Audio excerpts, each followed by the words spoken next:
Hola médicos, bienvenidos de nuevo a otro video de Punto Sanar. En esta ocasión vamos a hablar de otro de los temas que son importantísimos a la hora de estar hablando de obstetricia o a la hora de estar estudiando obstetricia y que le tienes que tomar muchísima atención.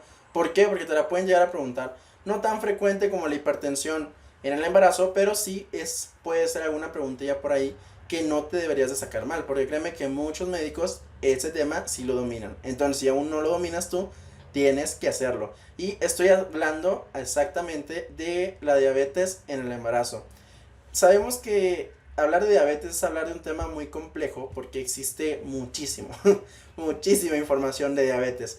Pero realmente para el examen nacional lo que te debes de centrar tú son en criterios y en tratamientos. Nada más. No te tienes que centrar en su fisiopatología, manifestaciones clínicas, nada de eso. Te tienes que centrar criterios diagnósticos y en tratamiento, tanto para la diabetes crónica y todos los tipos que existen, así como para la diabetes gestacional.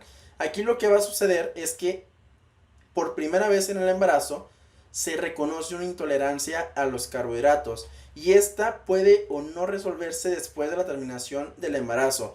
Es importante también que veas esto como, esta definición como tal, porque no es lo mismo hablar de diabetes preexistente que hablar de diabetes gestacional. Y las complicaciones y el seguimiento posterior pues va a variar muchísimo. Entonces, la prevalencia de la diabetes en el embarazo es cerca del 7%, más o menos es la misma que tiene la hipertensión en el embarazo, así que no va a ser complicado recordar ambas cifras. Sus factores de riesgo principales pues van a ser todas las cosas metabólicas: obesidad, antecedentes familiares de diabetes mellitus, síndrome metabólico, hipertensión arterial, bla, ¿no? Ya sabemos todo esto. En el embarazo tiene ciertas características su fisiología propiamente, en donde vamos a tener tres etapas de acuerdo a su alteración de los carbohidratos como tal. En el periodo precoz, que va a ser un periodo anabólico, se va a caracterizar por la presencia de hipoglicemia materna. ¿Por qué? Porque van a estar disminuyendo la necesidad propiamente, por el crecimiento fetal. Esta hipoglicemia materna no va a requerir tanta dosis de insulina. Y eso también es algo importante que se debe considerar. ¿Por qué? Porque en las pacientes que están siendo tratadas con insulina, como en la diabetes mellitus tipo 1, que esto realmente es ya más complejo, pues se tiene que tener la consideración que en el primer trimestre probablemente se le tengan que reducir su dosis, porque las necesidades van a disminuir. En la segunda mitad del embarazo vamos a tener una fase catabólica. Esta fase catabólica lo que va a producir es que va a aumentar la lipólisis y va a aumentar la resistencia propiamente a la insulina. Y ya en una tercera fase vamos a recordar que los requerimientos de la insulina nuevamente vuelven a disminuir. Eso también es importante recordarlo. ¿Por qué? Porque si nosotros iniciamos en el segundo trimestre o cuando diagnosticamos nuestra diabetes gestacional, iniciamos tratamiento con insulina porque la paciente lo amerita, en el tercer trimestre y en el posparto muy probablemente vayamos a tener que reducir esa dosis. No se te olvide. ¿Por qué? Porque si bien no creo que te lo pregunten directamente, si podría ser alguna preguntita por ahí difícil, de que la dosis se tiene que reducir en el tercer trimestre. ¿Por qué? Porque las necesidades disminuyen. Va a haber alteraciones tanto en la mamá, que su morbilidad pues va a ser la asociación con otras enfermedades crónicas, como puede ser la hipertensión en el embarazo. También de que va a existir o va a aumentar el riesgo de daño cardiovascular, o sea, va a aumentar el riesgo de tener alguna patología cardiovascular. Y también puede llegar a aumentar el riesgo de desarrollar nefropatía, todo eso por su misma diabetes. A nivel perinatal, pues sabemos que va a tener ciertas malformaciones congénitas asociadas, por ejemplo el síndrome craneocaudal, si mal no me equivoco se llamaba, el síndrome que tiene apariencia de sirena. Ya ustedes lo investigan y me lo dejan en la sección de los comentarios. También los pacientes tienen riesgo de desarrollar prematuridad, riesgo de desarrollar alteraciones en la función pulmonar, como el síndrome de membrana hialina, muy clásico, que estamos ante un paciente que tiene 36-37 semanas de gestación, pero que tiene síndrome de membrana hialina y te quedas, ¿por qué? Pues porque la paciente es una paciente con diabetes gestacional, o sea, la mamá tiene diabetes gestacional. Entonces el bebé se desarrolla de una forma, de forma prematura, o sea, no se termina de desarrollar completamente, aunque tenga tales semanas de gestación. Y otra complicación que se puede llegar, pues es la macrosomía. La macrosomía, por su parte, pues va a aumentar el riesgo de tener lesiones hemorrágicas posparto en la mujer embarazada, como puede ser laceraciones en el canal vaginal. Y esto, pues obviamente, todo este contexto tú lo tienes que ir relacionando para cuando estés respondiendo casos clínicos, puedas identificar esos factores de riesgo que se encuentran asociados, ya sea para la hemorragia posparto y que digan, ¿qué causa esta hemorragia posparto? Pues están diciendo que tiene diabetes gestacional, o te están diciendo que el bebé pesó 4,5, pues, desgarros del canal vaginal, ¿no? Entonces, todos estos hilos te hago mención por si aún no te entra más o menos la onda de cómo estudiar. Esos son los detalles a lo que le tienes que estar poniendo muchísima atención. Así como en la serie de Dark, todo está conectado aquí, ¿eh? Está todas las materias. Entre más conexiones tú puedas hacer, mejor te va a ir en el examen. Y pues va a tener también morbilidad fetal, como la ruptura prematura de membranas, aumento del riesgo de policitemia, hiperbilirubinemia, hipocalcemia, hipoglucemia, prolapso de cordón, en fin, un montón de cosas, ¿no? También va a tener ciertas malformaciones congénitas, entre las que más destaca pues es la hipertrofia del ventrículo izquierdo, de la pared del septo del ventrículo izquierdo. Es como que lo clásico que llegan a preguntar. Y ya va a haber otras alteraciones como la agenesia renal, la hipoplasia de colon o la enfermedad de Hirschsprung, etcétera, ¿no? Para poder hacer el diagnóstico de diabetes gestacional es importante recordar el número 13. ¿Por qué? Porque el 13 va a ser lo que nos va a decidir si tiene diabetes preexistente o si tiene diabetes gestacional. A partir de esa cifra de las 13 semanas es cuando vamos a hacer nuestro punto de corte. Y ya de ahí, si aparece diabetes que antes no existía, pues ya sabemos que es diabetes gestacional. Hay dos formas de hacer la prueba. Ya sabes que para hacer el diagnóstico de diabetes gestacional es necesario hacer pruebas de tolerancia o curva de tolerancia de la glucosa oral, la cual se puede hacer de 2 pasos o de 1 paso.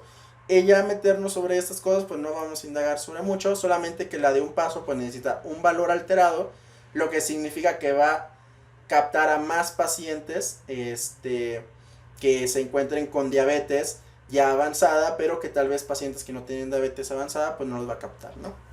Y en la otra parte, pues la de 2 pasos, que pues que necesita 2 pasos. O sea, primero se tiene que hacer una glucosa de 50 gramos y luego posterior en ayuno se tiene que hacer una de 100 gramos. Aquí cualquiera de las dos que quieras utilizar están recomendadas por parte de la ADA y también vienen las dos en la guía de práctica clínica. ¿Qué tienes que saber también sobre esto? Pues el tratamiento. En pacientes que tienen obesidad y se encuentran en el primer trimestre de gestación, se puede dar el tratamiento con metformina. No es lo ideal, pero sí se puede realizar. Pero lo que te van a preguntar en el examen es insulina. Tú le tienes que dar a la paciente, si tiene sintomatología, le tienes que dar insulina y se acabó. Chalán y no hay más. ¿Qué tienes que saber de la insulina? Pues realmente no tienes que saber mucho por los tipos de insulina que existen. Eso sería como que lo tendrías que estudiar. Más que nada para que tengas una idea general, por ejemplo la glargina, la NPH, las rápidas, ultra rápidas, todas esas cosas, ¿no? O sea, eso sí podría ser, son simplemente la definición de cada cosa, es como que lo básico que debes de saber. Y también otra cosa que yo no creo, o sea, yo no creía que fuera importante, hasta que me la preguntaron y no me la supe y me quedé como que, no, pues sí es algo importante, son sus criterios de hospitalización. ¿Por qué? Porque, pues, hay algunos que tal vez tú digas, sí aguanta, pero no, es criterio de hospitalización. Por ejemplo, el primero, que hablamos de una glucosa en ayuno mayor de 140, o sea, tú dices, sí aguanta, ¿no? Pero no, esa paciente tiene que hospitalizar. ¿Por qué? Porque es necesario hacer ajuste de tratamiento o de iniciar tratamiento. O si tiene una glucosa postpandrio a la hora mayor de 180 miligramos sobre decilitro. También si la paciente tiene complicaciones materno-fetales o tiene complicaciones agudas, eso es lógico, ¿no? Lo de las complicaciones agudas, que es el estado hiperosmolar o la cetoacidosis diabética. Pero no se te olvide, la hipoglicemia también es una complicación aguda de la diabetes, entonces también entraría en esa parte. Que sería como la tercera indicación, hipoglicemia en ayuno, que sea menor de 60 o que tenga datos neuroglucopénicos, por ejemplo que esté desmayada, que esté sudando, esas cosas, ¿no? Que eso es de endocrino, no es de aquí. Y por último que tenga inestabilidad hemodinámica hiperglicémica o hipoglicémica, que es más o menos como que redundante de lo anterior. O sea, si tiene hiperglicemia mayor de 300, aunque no tenga una complicación, obviamente tiene que ir al hospital. Y si tiene hipoglicemia, que lo vimos anteriormente, pues también tiene que ir al hospital.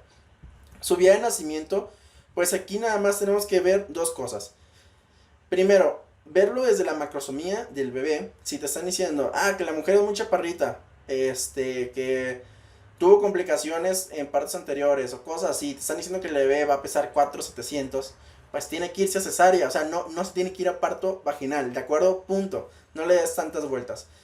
Pero si no te están diciendo eso, si te dicen que la paciente estuvo bien controlada metabólicamente, que no tiene ninguna alteración ni nada de eso, o sea, complicaciones macro, microvasculares, propiamente la diabetes, se puede ir a parto vaginal, ¿sí? O sea, eso no hay ningún problema. Pero si tiene esas complicaciones y le hacen mucho énfasis al desprendimiento de retina, esto pues obviamente tiene que irse a cesárea a la paciente. Entonces, en esa parte pues tampoco no está tan complicada. Ya el momento de realizar el desembarazo pues va a depender de la condición materno-fetal. Aquí no hay como que algo que te obligue a finalizar el embarazo de forma temprana. Pero sí se recomienda que se finalice entre las 37 a las 38 semanas de gestación. ¿Para qué? Para que no sea prematuro, pero que tampoco crezca tanto el bebé, porque recuerda que tienen alto riesgo de macrosomía. Entonces, si lo dejas más tiempo, pues va a ser más complicado.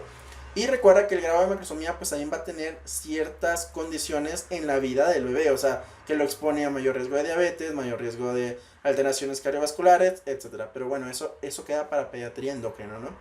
Y ya por último, hay que recordar que a las pacientes se les tiene que realizar otra curva de tolerancia a la glucosa a las 6 a 12 semanas. ¿Por qué? Porque hay que reclasificar a la paciente. Si sale alterada, ya sea con la de uno o dos valores, si salen alterados, pues ni modo. La paciente ya tiene diabetes crónica, diabetes como tal. Pero si no salen alterados, pues la paciente pues lo único que va a tener es un alto riesgo de desarrollar diabetes próximamente. Entonces, yo creo que estos son los puntos más importantes de diabetes en el embarazo. Al final te va a estar apareciendo un video en el cual te va a estar o revisamos toda la patología y todas esas cosas importantes de diabetes en el embarazo para que lo veas, para que refuerces los conocimientos que acabas de adquirir. Por mi parte me despido, no olvides suscribirte a mi canal si aún no lo has hecho, dejarle me gusta a este video si te ha parecido interesante y por supuesto compartirlo en tus redes sociales. Soy el Dr. Treviño y nos vemos hasta el siguiente video. Chao, chao.